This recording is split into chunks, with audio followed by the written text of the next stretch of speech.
we still don't have the San Francisco 49ers injury report. Again, it's a weird week where, because they're on the West Coast, their practice is obviously going to be later than New Orleans, so they don't have to issue the official injury report until after practice. And because it's only 3:06 there, the injury report from San Francisco has not come out yet. We do, however, and typically what we've seen in the past is that, like in this instance, the Saints would have waited to put out the full injury report with the 49ers whenever they had it. Well, the Saints didn't wait. They've gone ahead and put out their injury report for Wednesday.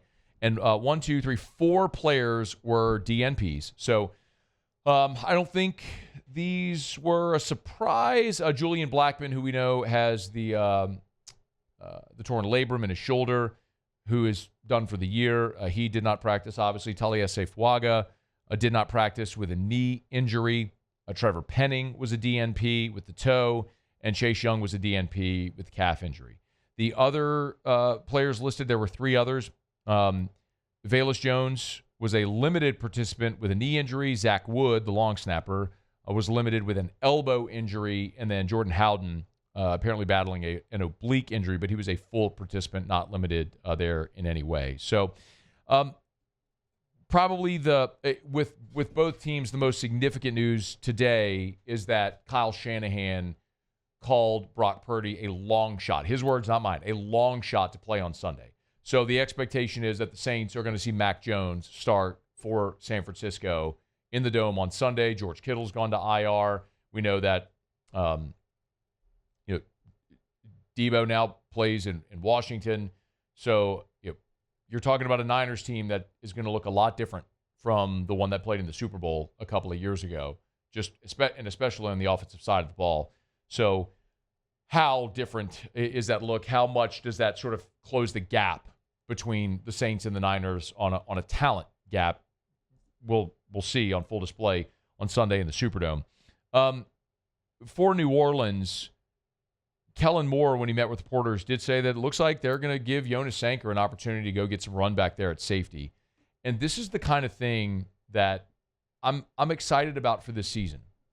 I'm not going to sit here and tell you that I think Jonas Sanker is going to go out there and make double-digit tackles and ball out and be the NFC Defensive Player of the Week or anything like that.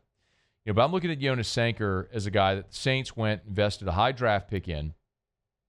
They took him in round 3. He was a top 100 pick. They took him 93rd overall, and he was at a power 5 or power 4 now at Virginia.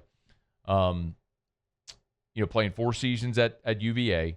And was first team all ACC last year as a senior.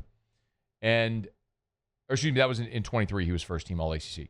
I look at a guy that is a physically gifted guy, was talented enough to be a top 100 overall pick, a guy who could very well end up being a starter for you in the same way that Von Bell and Marcus Williams, that were second-round picks, ended up becoming starters for you. A guy like Trey Hendrickson, who was a third-round pick, became a starter for you. Alvin Kamara was a third-round pick. He's the greatest running back in the history of this organization. The point being, when you're looking at these draft picks, especially when you're going to use top 100 picks, remember the Saints drafted 9 players this year. I've told you this consistently. My feeling on this season is not that I'm excited to see this team, what their win-loss record is going to be, because I don't think that's going to be very good. I'm excited to see these young players to see if they can build cornerstone players. Now, do I wish that Julian Blackmon was able to play for New Orleans on Sunday? I do, because that would give New Orleans a much better shot of winning that game than having a rookie and Jonas Sanker get out there and run around.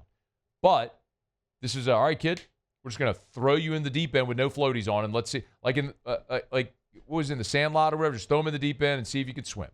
So, we're going to find out. And I don't know how it's going to go with Jonas Sanker, but I'm excited to watch it, because if Sanker proves to be a guy that can be a starting safety in the NFL, fantastic. Now you've got a starting safety on a rookie deal. And I'd say the same thing about someone like Kendre Miller, who's still on his rookie contract. Devin Neal got a couple of carries this past weekend as well in his debut. Kelvin Banks at left tackle. Fuaga's on a rookie deal at right tackle. I mean, you can go through the list. Vernon Broughton was a scratch this past week, but do we at some point see him on the defensive line make some kind of an impact? We've talked a lot about Danny Stutzman, who was one of the stars of training camp and of the preseason. we talked about Kool-Aid McKinstry, who's still on a rookie deal. Can he prove that he's going to be a number one corner in the NFL who can lock down guys like Marvin Harrison Jr.? Like, those are the types of things that I want to see this year. And with Jonas Sanker, probably it sounds like getting a start at safety, then yeah, I'm excited to see what that looks like. You could go into veteran free agency and you could go sign Marcus Williams is available. He is an unsigned free agent right now. You can go get Marcus Williams, 29 years old. Guys played a lot of football, played in New Orleans, played in Baltimore. You've been a good pro. Probably a better option today than Jonas Sanker. But is Marcus Williams going to affect your win-loss record this year? Probably not. Is it more important to learn what you have in Jonas Sanker? Absolutely. That's the type of conversation I don't know what you all choose to have. That's the conversation I want to have all season about the New Orleans Saints. So we'll see how it goes this week with a very likely Jonas Sanker getting the start there at safety. We'll see how the week continues to play out. Hey, thanks so much for watching. Please leave your comments. I love to interact. And be sure to hit the red subscribe button below.